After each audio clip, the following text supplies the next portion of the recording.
Thank you, Dr. Shukona. Thank you very much for giving me this opportunity of being a part of your prestigious IC. So I shall take you through disc evaluation, the key signs to look for. The host has, okay. So high intraocular pressure is not primary open-angle glaucoma. The OATS study showed us that without optic disc assessment, you may be missing up to 55% of glaucoma patients. And disc change precedes visual field loss in most cases. Overestimation of glaucoma may happen with large-sized discs, congenital anomalies like coloboma and hyperplasia, and peripapillary atrophy.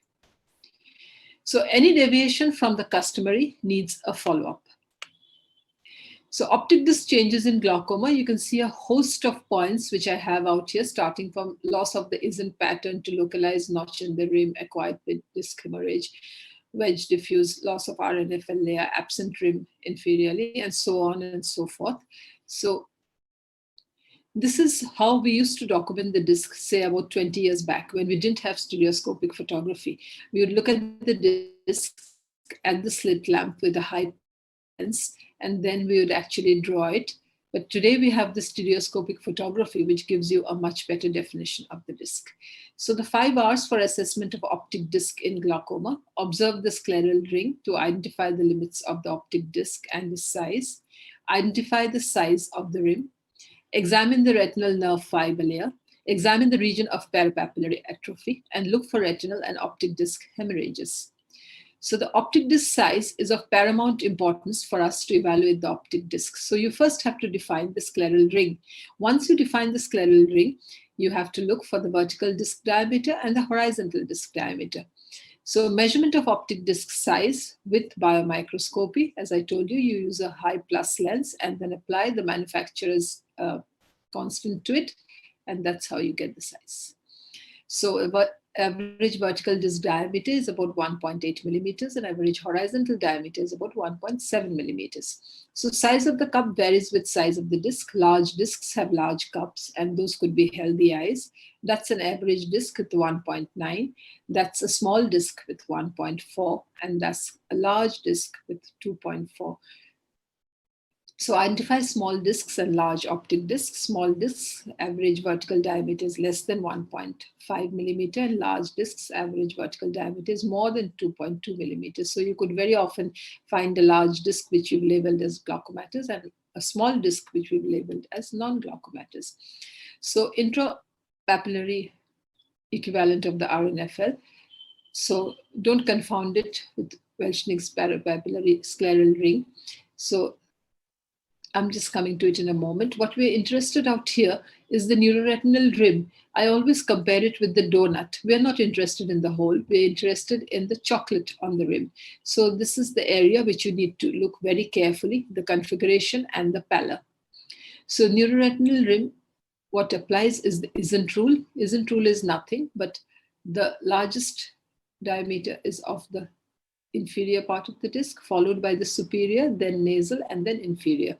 And any deviation from that actually needs a follow-up.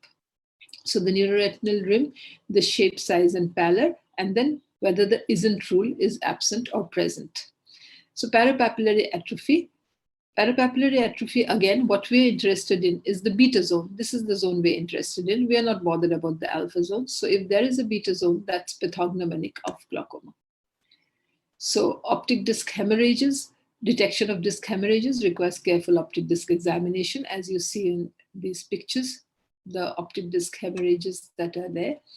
And localized thinning or notch is also a pathognomonic feature. There's a notch out there inferiorly, and that's pathognomonic. About the RNFL, look for silver striations to define the RNFL. You have it diffuse and localized RNFLs, and it also can be graded in normal, mild, moderate, and severe. So to delineate a disc with a cup-disc ratio, this is how we assess it. So you put this hole as a 1. Calculate this distance, the inferior rim. So in this case is 0.20, and the superior rim in this case is 0.15. So if you minus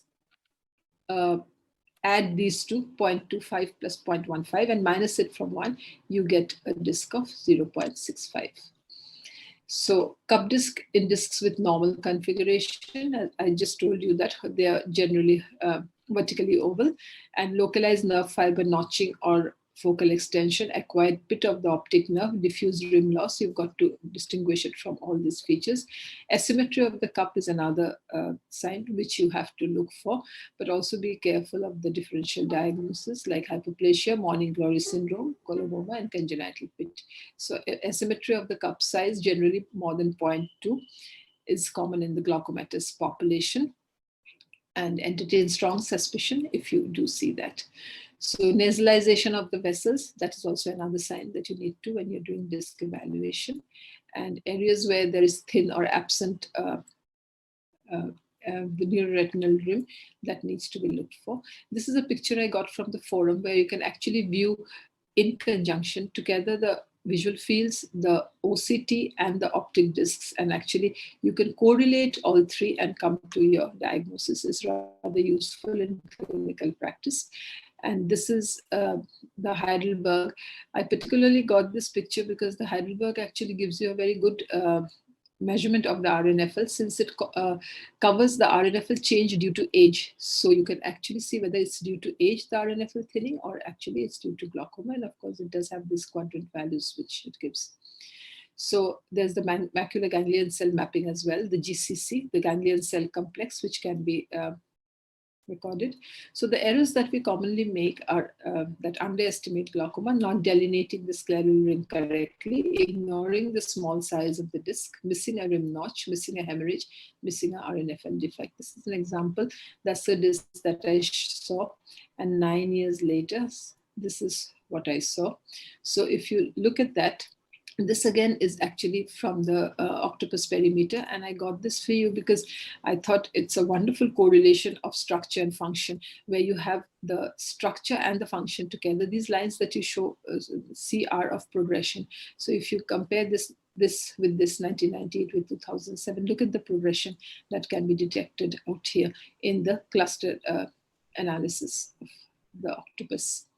This is another patient 7 years later. And that's the thinning of the retinal nerve fiber layer.